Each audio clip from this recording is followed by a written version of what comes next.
Olá, iniciamos mais uma edição do programa Espiritismo e Educação pela Web Rádio Estação da Luz, desejando a você que nos acompanha as bênçãos de paz e amor do nosso Mestre Jesus. Seja bem-vindo, seja também bem-vinda. Participando conosco, como sempre, formando aqui a dupla, nosso Ronaldo Gomes, com a sua saudação. Muita paz, saúde a todos, sejam todos bem-vindos. Gratidão mais uma vez por estarmos aqui. Que Jesus nos abençoe no dia de hoje. Muito bem. Você pode participar do Espiritismo e Educação pelos canais de comunicação aqui da Estação da Luz. Olha aí, ligue agora e faça a sua pergunta. Você tem aí pelo WhatsApp, pode também enviar sua pergunta ou seu comentário pelo Facebook e também pelo YouTube, porque a transmissão ao vivo é feita por essas duas redes. Então, você acompanha o nosso programa tanto pelo Facebook quanto pelo YouTube. Não se acanhe, participe aqui do Espiritismo e Educação. Hoje, nós vamos conversar sobre a Era do Espírito e Educação. Para quem já nos acompanha, está acostumado, já conhece a dinâmica do programa, mas se você está vindo aí pela primeira vez, o programa é feito em dois blocos bem distintos. Neste primeiro, eu e o Ronaldo vamos fazer os comentários gerais acerca do tema e no segundo bloco nós então respondemos as perguntas dos nossos telespectadores. Né? Então, participe aí conosco. Para introduzir esta questão da era do espírito e a educação, vamos passar a palavra a um grande companheiro do movimento espírita, que foi muito ligado também à cultura e à educação espíritas, que é o nosso querido Deolindo Amorim. Deolindo Amorim, que já não se encontra mais conosco, mas que deixou vastíssima contribuição literária, tanto na imprensa espírita quanto em diversos livros que ele publicou. É um homem voltado à cultura, à educação. Ele tem um texto publicado na revista Educação Espírita, que é uma revista que não existe mais, mas seus exemplares ainda podem ser encontrados nos sebos através da internet. Vou mostrar aqui, olha. Esse aqui é o exemplar da edição número 2 da revista Educação Espírita, que tinha à frente o Herculano Pires, publicação aqui da Edicel. Bom, neste número, o nosso Deolindo Amorim, ele publicou o texto Concepção Espírita de Educação. E eu vou ler aqui apenas um trecho, onde ele justamente fala para nós o que é a educação na visão do Espiritismo. Então, vamos abrir aspas, passando a palavra ao nosso Deolindo Amorim. Diz ele: e afinal, que é educação segundo a doutrina espírita? Não é apenas instruir, não é simplesmente incutir hábitos externos. É transformar o homem, dando-lhe uma concepção de vida fundamentada na supremacia do espírito e dos valores morais.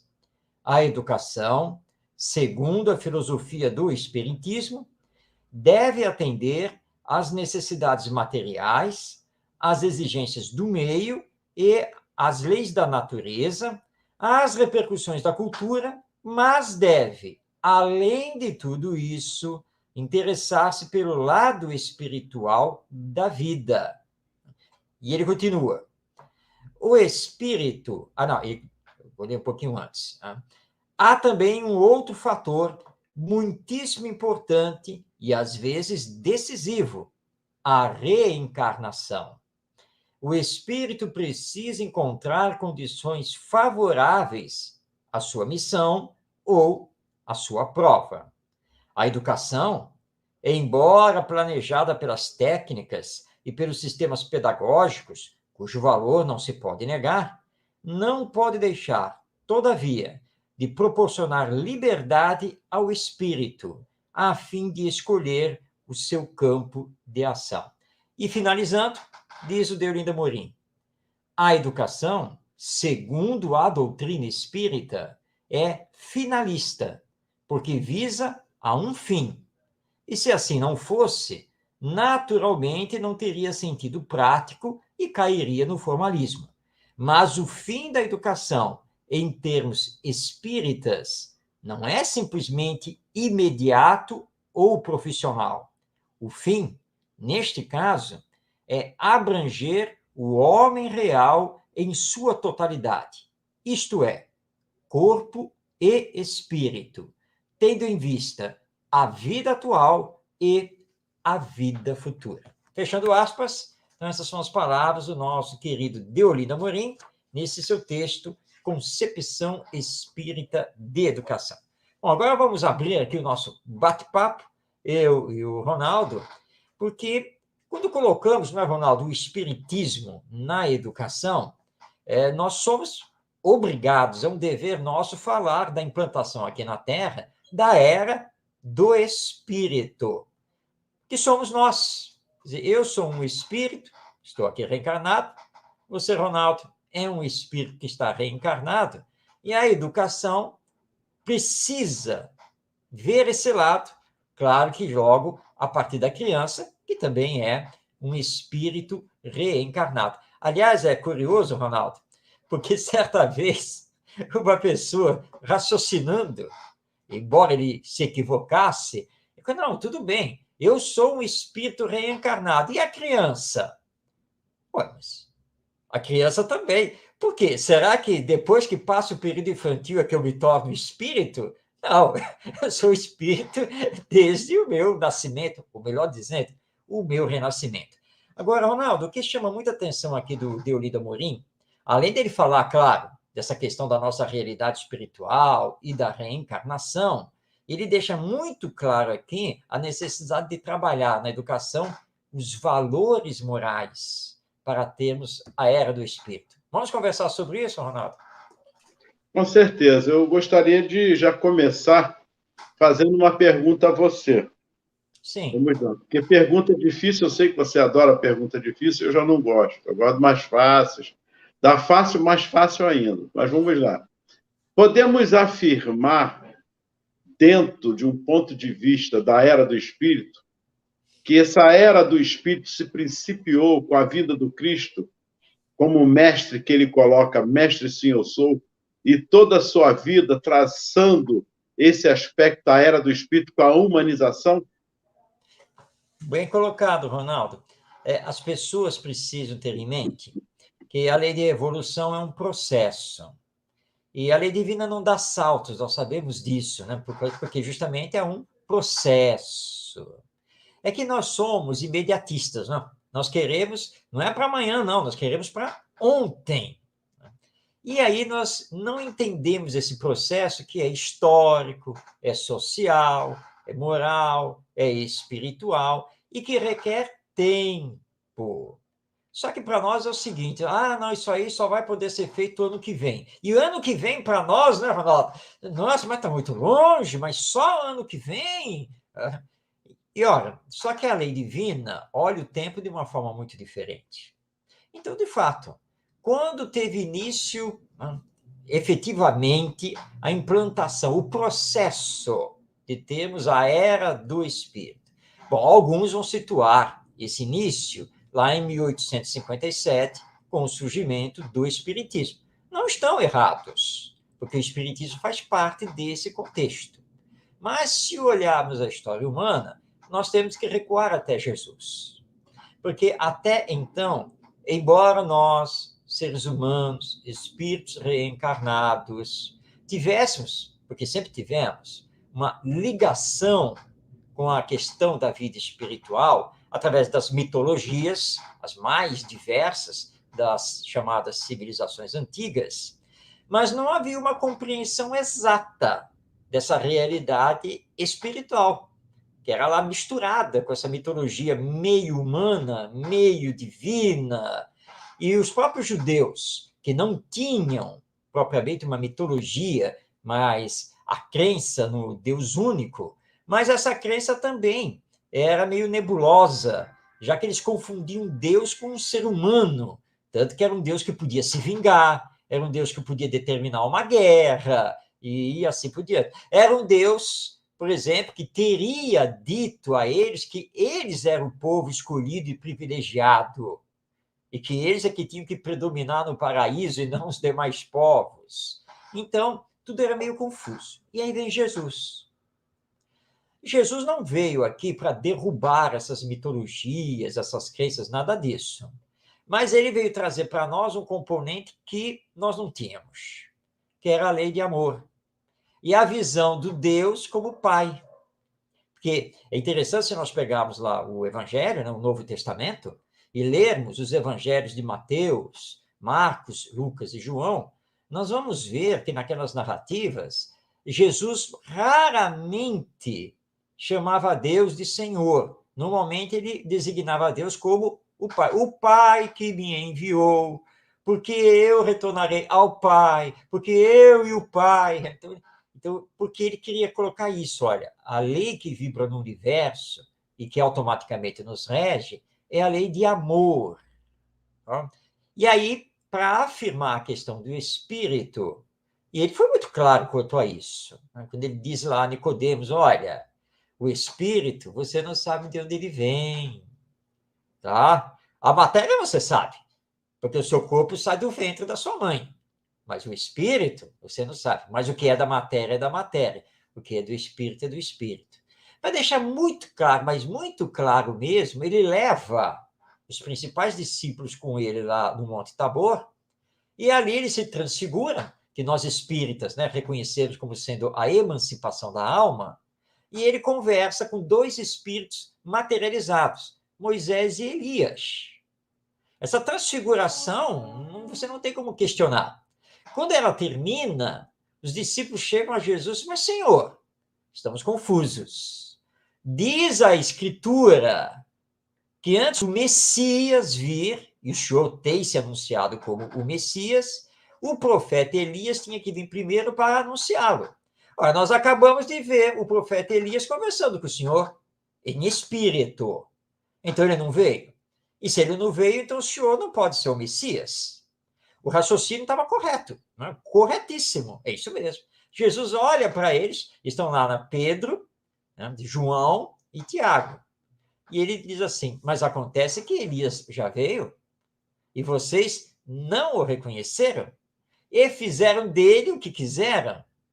E aí os três raciocinaram, bom, ele só pode estar falando de uma pessoa, de um personagem, que é João Batista, porque João Batista anunciou a vinda do Cristo. E lembra, lá no Rio Jordão, quando João faz o batismo, ele anuncia que Jesus era o enviado e que ele ia se calar porque começava a missão do Messias. Então, João era Elias, a reencarnação. Ronaldo, não tem como ficar mais claro tanto a questão do amar-vos uns aos outros, de amor, e a nossa realidade espiritual. Então, nós podemos dizer que a era do Espírito ela tem início lá com Jesus. Perfeito. E eu posso também afirmar, eu particularmente, que a educação também começa a ir nessa reviravolta que Jesus veio trazer para a educação. Ou seja, ainda continuamos não aceitando Jesus como um homem sábio que veio, um homem humano, espiritualista, que aí foge todas as religiões, mas de uma forma humana e espiritualista, trazendo a era do espírito com a era da educação.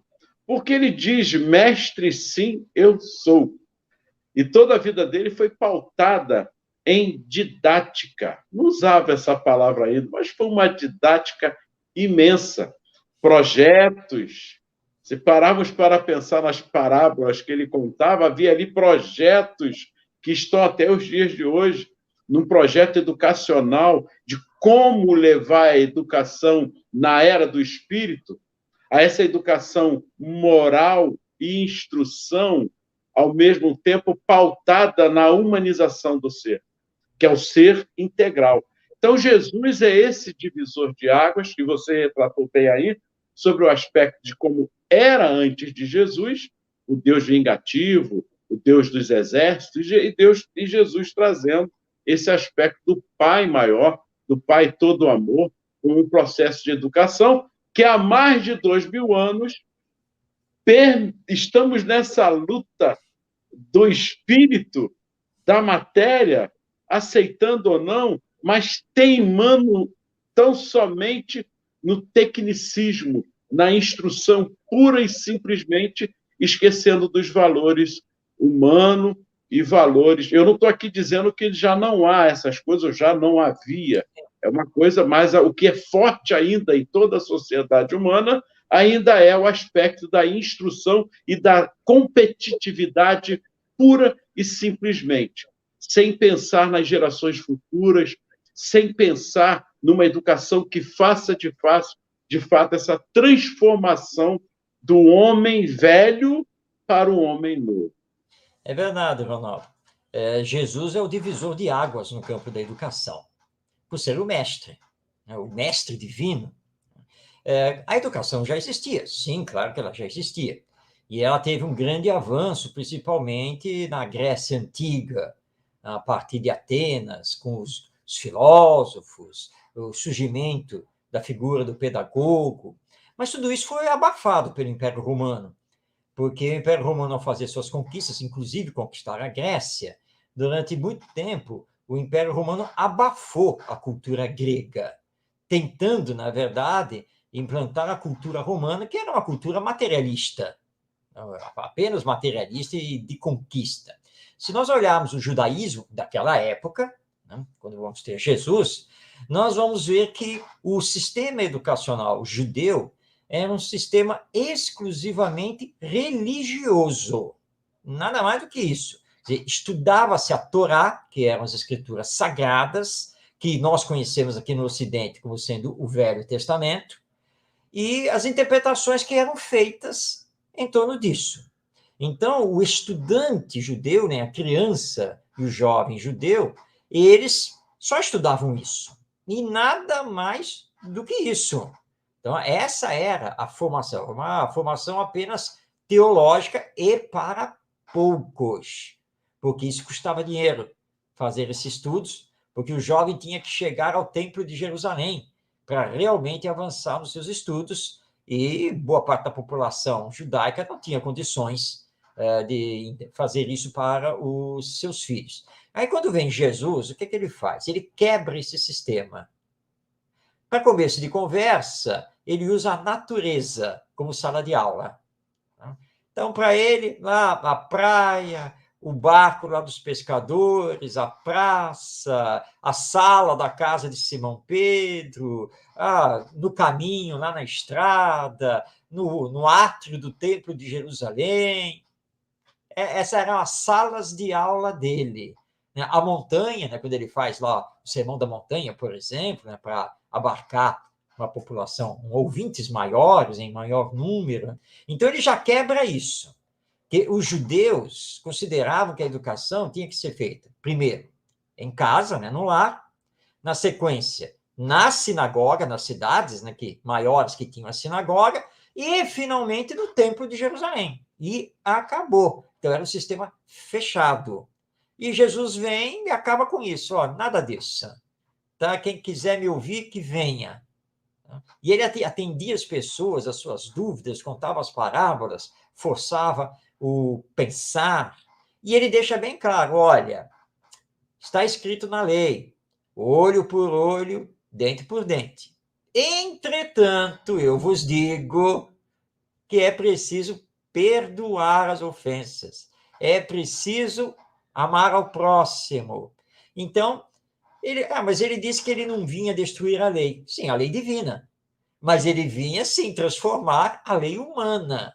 Isso ele veio fazer. Daí ele ser esse grande educador e que marcou, então, a nossa humanidade. Claro, principalmente o mundo ocidental, que vai se tornar cristão, mas ele é um marco para a nossa humanidade. E ele, então, refaz a educação, tanto que alguns imperadores romanos, a começar com Otávio, ali mesmo, na época de Jesus, e alguns outros depois, o que é que eles fazem?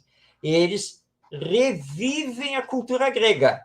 Quer dizer, o Império Romano tenta resgatar a cultura grega para salvar o próprio império, que estava mergulhado no materialismo, na corrupção, na violência, mas não foi possível, porque eles resgataram a cultura helênica, mas não resgataram a essência dessa cultura, que era a filosofia, que discutia o ser, a vida, a questão dos valores. Isso os romanos não souberam resgatar. Se tivessem feito e aliado isso com os ensinos de Jesus, Ronaldo, nós já estaríamos no mundo de regeneração, nós já estaríamos com Com a era certeza, espírita. com certeza, é isso que está faltando. Nós vemos isso na vida acadêmica, vemos isso em hospitais, em escolas, na segurança, em todos os meandros da sociedade. A materialidade é muito grande. O profissional da situação, falta às vezes muito a ele, poucos os têm, que é esse espírito de humanização, o espírito da era do espírito de fato, de ver o outro, de se colocar no lugar do outro. Porque a era do espírito é justamente isso, a empatia, o amar ao outro é a empatia, que hoje está tão colocada em relação à pandemia, e que nós vimos na pandemia esse pico do egoísmo justamente nisso, onde várias frentes de trabalho houve, de fato, que não era parecido, e quando aparece, cria-se o estardalhaço. Você já percebeu isso? Oh, olha que bacana, os enfermeiros e tal, porque são poucos. Ainda Sim. uma grande gama ainda está muito ligada ao dinheiro, ao imediatismo, e não preocupado com a parte humana de fato, com a vida de fato. Nós vemos isso também, a fome que campeia, o desemprego campeando por aí, uma sociedade ainda escravista, que ainda é preconceituosa em todos os seus aspectos, que só vai realmente, de fato, mudar quando a era do espírito, que já estamos agora num outro parecer, com o advento do espiritismo, não sei se você concorda, mas com o advento do espiritismo, vem todo esse processo agora em 2021 para 2022, esse reaprendizado que nós temos de ter. Nós estamos vendo aí crianças que estão renascendo com uma inteligência ímpar. E moralmente também, que eu já estou percebendo isso. Falando da vida, tem uma propaganda agora que nós vimos aí com a Montenegro, a Fernanda Montenegro, não sei se você já viu, com aquela criança que realmente ela é aquilo que está ali, e ela faz as observações, humano, humanização, a vida. Então, nós estamos vendo aí a era do espírito hoje, então, muito mais presente do que possamos imaginar. Ou não, Marcos? Sim, Ronaldo. E o espiritismo veio, então, alavancar esse processo da era do espírito. Porque o espiritismo, ele, com bases científicas, filosóficas e consequências religiosas ou morais, o espiritismo explica. Quer dizer, o espiritismo realmente mostra, o espírito é isto, a reencarnação é isto, a lei divina funciona desta maneira. E como o Deolindo Morim coloca aqui no seu texto, a educação, na visão do espiritismo, é uma educação finalista. Ela tem um fim, que é corrigir no espírito as suas más tendências, desenvolver nesse espírito o seu potencial divino, e aí a gente entra no campo dos valores morais e das virtudes, para levá-lo à perfeição, que é o seu destino maior. E como Allan Kardec muito bem já havia colocado lá no Livro dos Espíritos, isso combate na raiz o materialismo, o egoísmo e o orgulho. Alguém vai pensar aí, poxa, mas se a era do Espírito teve início lá com Jesus, passou o tempo, vem o Espiritismo, né, para levar esse processo para frente.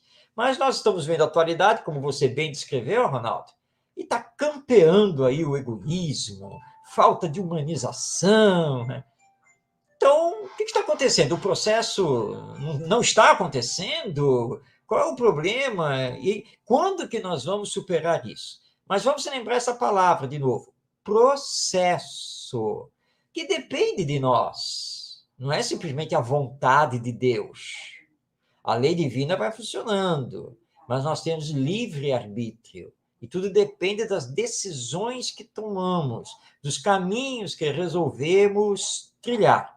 Agora, nós espíritas temos que continuar perseverantemente esse nosso trabalho de divulgação da alma imortal, da reencarnação, mostrando que não somos apenas a matéria, o corpo biológico, e que a educação precisa ser transformada, ela precisa ser modificada. Ela não pode mais manter esse ciclo de materialismo, egoísmo, orgulho, indiferença, que é o que nós estamos vendo na atualidade. Quando vamos vencer isso? O tempo dirá. Nós podemos acelerar ou não esse processo. Agora só depende de nós, mas com certeza o Espiritismo veio fazer a sua parte para essa transformação moral de nós, os seres humanos, os espíritos reencarnados e a humanidade. E onde todas as religiões que continuarem estarão contribuindo para esta educação da Era do Espírito. Isso é que preciso deixar claro. As religiões não vão acabar de religiões que não tiverem dentro da proposta divina. As que estão dentro da proposta divina estarão seguindo também a sua transformação com a Era do Espírito. Isso é preciso deixar claro. Porque não é um privilégio do Espiritismo. O Espiritismo, como ciência, ela veio para que todas as religiões a abracem na visão espiritualista de fato, no processo do Espírito Eterno e da reencarnação. Pensemos nisso. Vamos analisar. Sem dúvida. É por aí mesmo, Ronaldo, você colocou muito bem.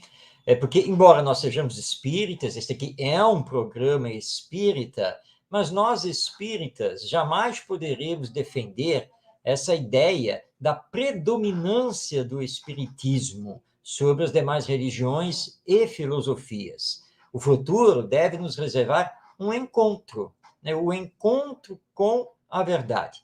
As religiões e filosofias que estiverem, de fato, baseadas na lei divina, que venham defendendo a espiritualidade dos homens, bom, elas vão continuar e vão se encontrar, claro, com a verdade. Por isso que Kardec já rejeitava, quando alguém falava lá, não, o futuro das religiões é o espiritismo. E ele rebatia nas páginas da Revista Espírita, não, o futuro das religiões é a verdade. É o encontro com a verdade divina. Esse é o futuro. O Espiritismo vem facilitar isso, para que tenhamos esse encontro com o tempo. Então, é isso que nós aguardamos que, de fato, venha a acontecer, e vai acontecer com a educação. A educação será um encontro com a verdade da alma imortal, reencarnada, destinada à perfeição, e que precisa se trabalhar para desenvolver as suas virtudes, para se humanizar e se espiritualizar. Esse é o caminho. Como ser imortal e ser integral. Exato. Marcos, podemos iniciar nossas perguntas? Opa, podemos sim. Vamos passar aí a palavra aos telespectadores. Já temos perguntas, vamos a ela. A elas, perdão. Então, vamos. Nossa técnica aí. Nos trazendo as perguntas as mais difíceis para o Marcos. Se tiver alguma fácil, eu até posso responder. Depois nós vamos ter uma conversa pós-programa, viu, Ronaldo, sobre essa questão, viu, Ronaldo? Sim, sem problema. Estamos aqui para isso. Mas já temos perguntas, vamos a ela, então. Olha aí. Luana Silva, Florianópolis. Marcos, qual é a importância do período da infância para o espírito reencarnado? Excelente pergunta. Sem dúvida.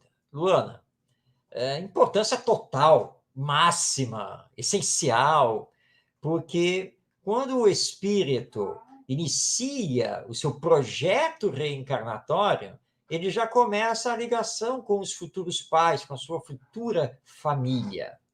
Então, na verdade, ele já é influenciável através do pensamento e das orações, já no processo da gestação. Mas vamos pegar agora ele já reencarnado. Nasceu. Aí está ele, aqui nos braços dos pais, iniciando esta jornada. Então, você pergunta qual é a importância do período infantil. É muito importante, porque, observe, no período infantil, o espírito não tem o controle do corpo. Tanto que ele precisa dos pais para trocar as fraldas, para tomar banho, para lavar, para se alimentar. Ele é totalmente dependente dos adultos nessa primeira fase. Ele só começa a controlar o corpo pouco a pouco. E mesmo assim, ele vai levar um bom tempo até se tornar, de fato, independente, senhor de si. Bem, por que isso acontece? Porque Deus, na sua sabedoria, ele criou o período da infância para que, assim, o espírito pudesse ser influenciado pelos encarregados da sua educação, e que são prioritariamente os pais e demais familiares que participam desse processo, como, por exemplo, os avós. E é justamente nesse período da infância que os pais precisam detectar as tendências de caráter que o espírito, agora filho, está trazendo. Porque detectando, pode-se, pela educação, corrigir as más tendências. Ou, porque isso também faz parte da educação, reforçá-las. Então, os pais têm que tomar muito cuidado com o que estão fazendo com os seus filhos nesse período da infância. É o grande período da educação do espírito. Mas, infelizmente, nós temos visto algumas cenas de educação às avessas, né? A educação ao contrário. Então, os pais observam que o filho tem uma tendência de puxar o rabo do gato, tem uma tendência de despedaçar brinquedo, jogar as coisas em cima dos outros, atropelar o irmão, o primo. E os pais dão aquela clássica resposta: não, mas isso é fase, ele é pequeno ainda, né? Ele ainda vai entender que não é para fazer isso. E não fazem a correção, quando, na verdade, o espírito está mostrando más tendências, ele está trazendo isso, e precisa ser corrigido. Agora, se ele está trazendo coisas boas, obviamente que isso, pela educação, precisa ser reforçado, precisa ser estimulado. Então, o período infantil é muito importante, porque é quando ele vai adquirir bons hábitos, ou vai manter os maus hábitos, ou até mesmo adquirir maus hábitos, que depois se torna cada vez mais difícil você educar, ou melhor dizendo, reeducar. Vou até utilizar aqui o próprio Ronaldo, que uma vez o Ronaldo, se referindo a nós adultos, e estava fazendo justamente essa colocação. Educar é uma coisa muito mais fácil lá na infância. Agora, reeducar o burro velho, espírito adulto, que além dos maus hábitos que já trouxe, ainda adquiriu outros por falha da educação que lhe foi promovida, é possível. Reeducação sempre será possível, mas vai ser bastante complicado, vai levar muito tempo, e para muitos vai ter que entrar o instrumento pedagógico da dor. Mas os pais podem evitar isso se bem trabalharem com seus filhos, então, principalmente nesse período da infância. Então, é primordial. Bem colocado, mas o importante é incentivar as coisas boas, porque as coisas boas acabam apagando as coisas ruins. Essas tendências ruins, que vai educando. O fato de você estimular essas tendências boas vai apagando, de fato, vai corrigindo automaticamente esse aspecto, ou seja, a correção. Isso, muito bem, meu filho, esse estímulo, né? O elogio, de fato, que ele acabou acertando. Puxa, ontem você fez assim, hoje você já está fazendo assim. Isso acaba dando uma ênfase maior para ele, estimulando a ele nas coisas boas que ele precisa também, nós precisamos. Verdade. Próxima pergunta. Clarice Feitosa, Rio de Janeiro. No período em que o espírito está recém-nascido, como bebê, ele pode ser submetido ao processo de educação? Clarice, pode sim, claro. Bebê em relação ao corpo físico, mas é o espírito reencarnado. Claro, ele está sob a influência desse novo corpo, nesse novo período que é da infância, desse início, né, chamada primeira infância, mas ele é um espírito, tá? Ele é um espírito, e se você conversar com ele, né, ele vai entender. Ele sofre essa influência, sim. E lembrando que, como ele dorme muito mais, né, todo mundo sabe, né, que nesse período de bebê, ele tem uma tendência a ter mais sono, a dormir mais. Você precisa dialogar com ele através das orações, através do seu pensamento, porque o espírito continua lá. O corpo pode estar dormindo, mas o espírito pode estar muito bem desperto e senhor de si, acompanhando o que a mãe, o pai, enfim, estão fazendo dentro do lar. Então, não são apenas os cuidados com a higiene, com a saúde, com a alimentação, só porque ele é bebê. É também com a educação. E vai mostrando a ele, né, as coisas, como é que é e tal, e vai falando, já vai explicando que pode isso, não pode aquilo, que você vai ajudar. Ah, você está querendo colo agora, então vem para o colo. Tá? E ele tem que receber cargas afetivas, isso é muito importante. Então, você tem que transcender essa visão do corpo, do período. Ah, mas ele ainda é bebê. É bebê a nível orgânico, mas não a nível espiritual. Então, a educação vai fazer a influência, seja dentro do lar, ou se for a circunstância lá na creche, mas porque hoje em dia nós já entendemos que não é apenas uma questão de tomar conta, é uma questão de educar, realmente. No movimento espírita, graças à nossa companheira, a Cíntia Vieira de Souza, lá de Goiânia, em Goiás, foi lançado já há alguns anos atrás a evangelização de bebês. É um processo maravilhoso. E ela desenvolveu, são 2 livros que ela já publicou, e ela desenvolveu as técnicas, os porquês, tudo nessa chamada evangelização dos bebês, e que as instituições espíritas que estão aplicando estão tendo resultados maravilhosos. E é óbvio que isso pode ser aplicado no lar também. Então, não importa se seu filho ainda é um bebê, lembre-se, ele é um espírito que já iniciou a caminhada reencarnatória. Muito bem, Marcos. Próxima pergunta. José Rodrigues, Teresina.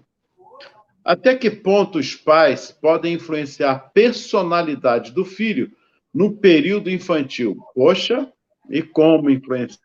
E como, né, Ronaldo? Muito, muito, muito. Eu vou aqui, eu peço licença aqui a todos que nos estão nos acompanhando, porque estamos aqui no período natalino, né, de Natal e fim de ano, e eu tive a grata alegria, a felicidade de receber a visita dos meus filhos com os meus respectivos netos. Um ainda está aí começando realmente a dominar o corpo, está com 9 meses, mas o outro já está com 3 anos, né, já iniciando aí o roteiro para 4, e deu para observar bem a diferença de personalidade entre os dois. Isso aí isso é bem nítido. E o que está com 3 anos, ele tem assim uma certa rebeldia. Então, de vez em quando, ele quer porque quer fazer aquilo. E está acabado. Mas seus pais, graças a Deus, têm feito essa influência de parar na frente dele. Como é que é? O que foi que eu já expliquei a você? Que não é assim.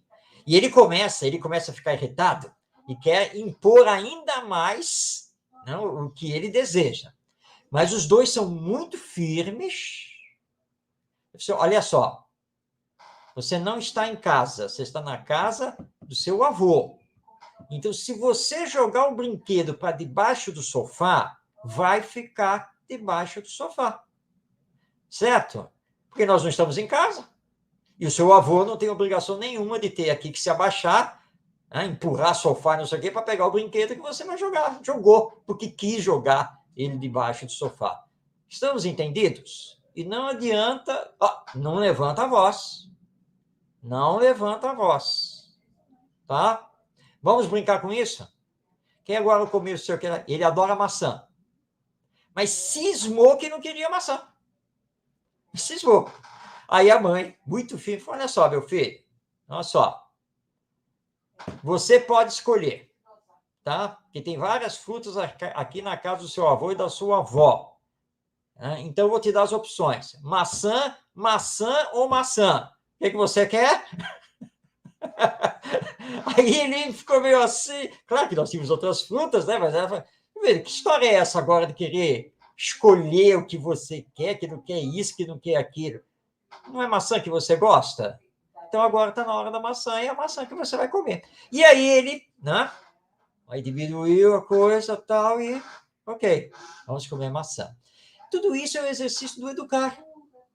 E você influenciar a personalidade dele. Ele tem uma personalidade meio rebelde. Tá? Então, agora, porque é o período infantil, agora é a hora. Não deixa ele crescer com essa personalidade, porque depois fica muito difícil.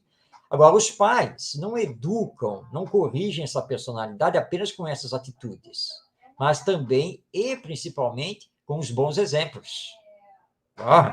Porque imagine ele, né, o pai corrigindo, né, lá o filho e tal, aí vem a mãe, então vocês começam a conversar, conversando sobre algum assunto que precisam decidir, e ela então fala então para o esposo: mas você é muito teimoso, assim não é possível. E o garoto, ele está na sala, ele está assistindo.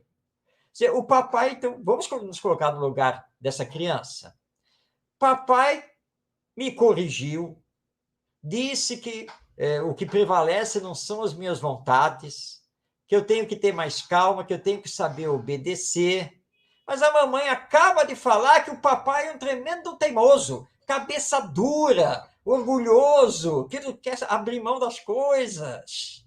Ora, olhando para o pai e vendo como o pai age, isso é mais forte para a criança do que todo o sermão realizado.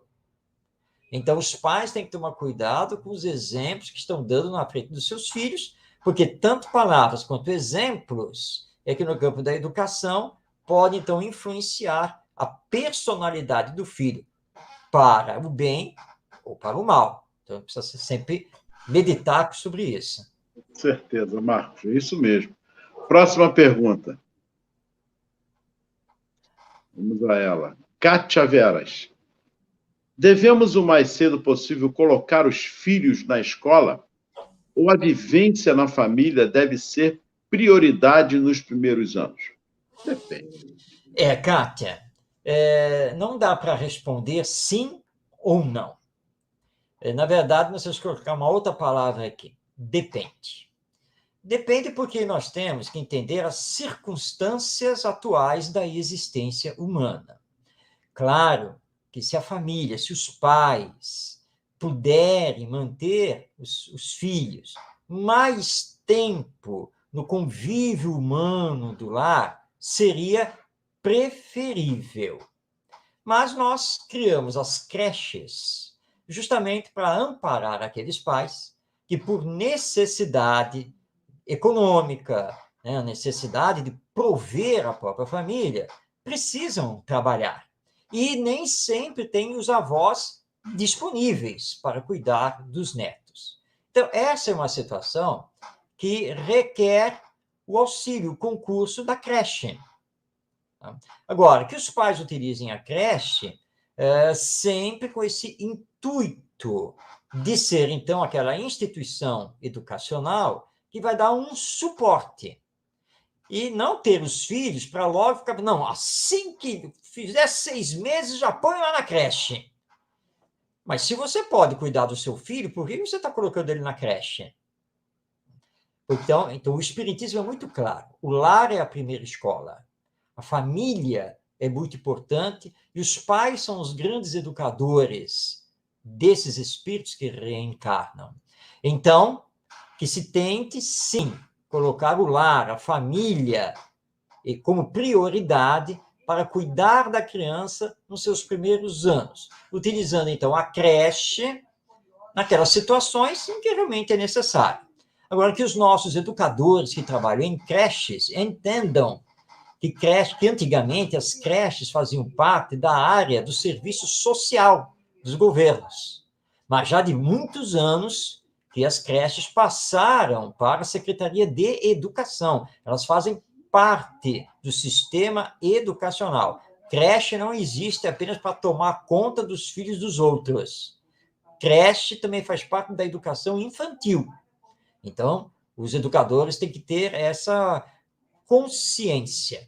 E os pais que precisam da creche, então, que nos momentos em família, que privilegiem esse, né? Deem prioridade, então, a esses momentos de estarem com os filhos. Vamos aqui dar um exemplo, que é um exemplo clássico, né? De que você tem que trabalhar e você entra às 8 da manhã no seu emprego e só sai às 6 da tarde, por exemplo, ou 5 da tarde. Muito bem, você vai precisar do suporte da creche. Então, por exemplo, você vai dar entrada com o seu filho na creche às 7 da manhã, para que você possa se deslocar para o seu emprego e lá estar às 8 horas. Tudo bem. Bom, você sai às 5 da tarde do emprego. O que você tem que fazer antes de mais nada? Ah, não, passar do supermercado. Não. Você vai direto para a creche, pegar o seu filho, porque é o seu filho. Agora, você tem que, na sequência, ir para o supermercado, aí você vai com o seu filho. Ah, mas ele vai atrapalhar? Isso. Filho não atrapalha.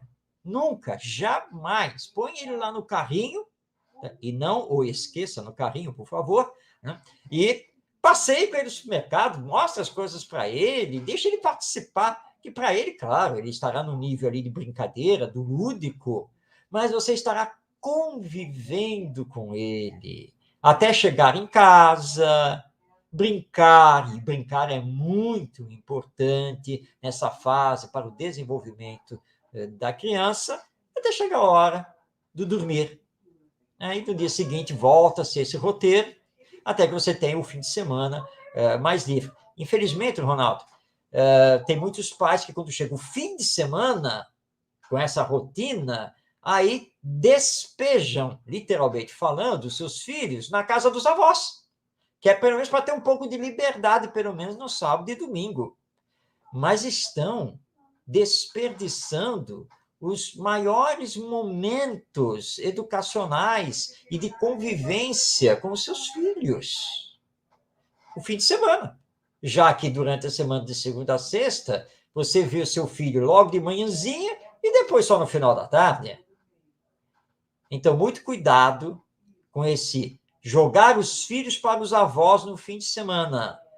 Claro que quando há uma festa, há algo realmente que você não pode levar o seu filho, que ainda é muito criança, você vai utilizar o suporte, o auxílio dos avós. Isso é natural. Mas é vez ou outra, e não sempre, como muitas vezes nós vemos. Então, nós não temos condenação nenhuma em relação à creche, mas os pais precisam, então, saber trabalhar com isso. E, sendo necessário, sim, utilizar o suporte da creche. Com certeza. Próxima pergunta. Kátia Veras, Recife. Devemos o mais cedo possível. Não, isso já foi, né? Isso já foi. Isso já foi. É a próxima. É a próxima. É a próxima pergunta. Essa já foi. Apesar, Marcos, porque a necessidade faz o momento. Realmente, a creche hoje em dia, e você colocou bem, ela já está quase dentro da era do espírito, né? Porque já está no processo de educação que já vem desde o berço. Olha só que interessante. É verdade. Sem dúvida. Cíntia Soares, Natal. Devemos dialogar ou repreender a criança? Cíntia, devemos fazer as duas coisas. Há momentos em que você tem que dialogar. Aliás, dialogar sempre. Mas existem momentos que, mesmo através do diálogo, você precisa repreender. Você não vai ficar assistindo seu filho fazer ali o que bem entende. Por exemplo, quebrar todos os enfeites que tem lá na estante, sem fazer uma repreensão. Você precisa dialogar para mostrar que os enfeites não são brinquedos e que você já tinha falado, por favor, né, que não era para brincar porque aquilo quebrava, tal. Mas mesmo assim ele foi lá, mexeu e quebrou. Agora é a hora da repreensão. Agora, repreensão não é castigo. Muitos pais confundem uma coisa com a outra. Quer dizer, você vai sentar com ele para repreender. O que foi que a mamãe já tinha conversado com você? Olha só o que aconteceu. Você quebrou o enfeite. E agora? E eu tinha dito que não, isso aqui não era para pegar, que isso aqui não era um brinquedo, que isso aqui era feito de um material que quebra. Tá vendo? Quebrou. E não tem mais jeito, mamãe vai ter que jogar fora. Mas isso é certo? Então você está fazendo uma repreensão e explicando o porquê. Isso é importante. Agora, uma outra cena é você olhar, ver que seu filho quebrou o enfeite que estava lá na estante, dar uns tapas nele e jogar ele lá para o quarto de castigo. E vai ficar no escuro, tá? Que é para aprender. Não, você não está educando. Você não está exercendo a educação. Você está colocando medo e violência física, que é totalmente condenável em toda e qualquer circunstância. Nós, espíritas, jamais apoiaremos isso. Então, senta para explicar. Ah, mas eu já tinha explicado e não adiantou, ele foi lá e mexeu. Você vai explicar de novo, vai repreender de novo, e se ele continuar, você vai combinar uma coisa com ele. Olha, se você quebrar mais um enfeite da estante, você vai perder o direito de. E vai começar a fazer com que ele entenda isso. Quer dizer, toda vez que ele extrapola, toda vez que ele desobedece, que ele faz algo que não devia fazer, ele perde o direito a alguma coisa. Como, por exemplo, nós temos aqui um combinado de assistir o desenho. Ai, desenho. Hoje não. Hoje não vai ter. Ah, mas eu quero. Você quer, mas hoje não. Por quê? O que foi que você fez e que eu conversei com você, e você repetiu, e eu conversei de novo com você hoje, não é? Você foi lá na estante, mexeu, quebrou mais um enfeite, e eu tinha dito para você que se você mexesse e quebrasse mais um enfeite, você ia perder o direito de assistir o desenho. Portanto, hoje não tem o desenho. Entendeu? E ele vai começar a compreender a regra, e que, na verdade, a regra é benéfica para ele, para a sua educação, para ele se educar, ele se disciplinar, ele se controlar. Então, você está repreendendo, está utilizando combinados, regras, sem precisar apelar para castigos físicos, corporais, morais, ou dizer para ele, você é teimoso? Então, esta noite o bicho-papão vai te pegar. Gente, isso não educa a criança. Tá dando medo nela, criando trauma lá com ela, e daqui a pouco a criança só dorme se a luz estiver acesa, independente do que esteja acontecendo. Então, cuidado com o que nós estamos fazendo com os nossos filhos. Então, o diálogo, sempre, mas a repreensão, quando necessário. E na hora. Não deixa para depois, nada de adiar. Quando seu pai chegar, eu vou falar com ele e você vai ver, tá? Quando seu pai chegar. Não se deve fazer isso. Primeiro, você está transferindo a sua autoridade moral e jogando nas costas do outro a educação e a repreensão. E segundo, quando chegar de noite, não vai ter valor para ele, porque o que aconteceu lá de manhã, de noite, para a criança, já perdeu o valor, perdeu o significado. Então, é na hora que você tem que agir. Então, o diálogo está sempre existindo. Para elogiar quando tem que elogiar, e para repreender quando tem que repreender. E lembrando, né, que muitos espíritos ainda são rebeldes. E como são rebeldes, vão precisar sempre de muito diálogo, de várias repreensões, de repetições delas, até que ele consiga absorver e aprender. Hoje, que todos estão aqui assistindo, estão vendo, por exemplo, o nosso Ronaldo Gomes, o educador, pedagogo, psicopedagogo, espírita, enfim, nessa mansuetude, nessa paz, nesse conhecimento. Mas é que vocês estão conhecendo o Ronaldo hoje. Vocês não conheceram o Ronaldo de 40 anos atrás. Eu não vou recuar mais do que isso, tá, Ronaldo? Não fica preocupado com a sua idade, não, tá? Eu estou aqui brincando, dando como exemplo, mas isso é processo, né? Então, tantas vezes você tiver que fazer os combinados, tiver que repreender, né, terá que fazer. É sempre assim. E a educação é justamente isso. Todos nós estamos nesse processo. Aliás, porque nossos pais, não como falha, mas as nossas corrigendas, elas se perpetuam ao longo do tempo e com muitas encarnações. É isso que não podemos esquecer.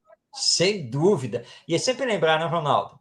Não é numa encarnação que você se torna santo, espírito perfeito, virtuoso, que, aliás, isso é impossível dentro do contexto da lei de evolução.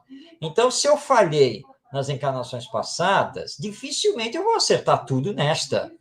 Não tem como. Né? Então, os pais precisam se dotar de muita paciência e muita perseverança com os seus filhos, até que eles consigam acertar o passo na senda divina e seguir o caminho do bem e do amor, tanto quanto nós que somos pais, agora avós, ainda estamos nesse processo, né?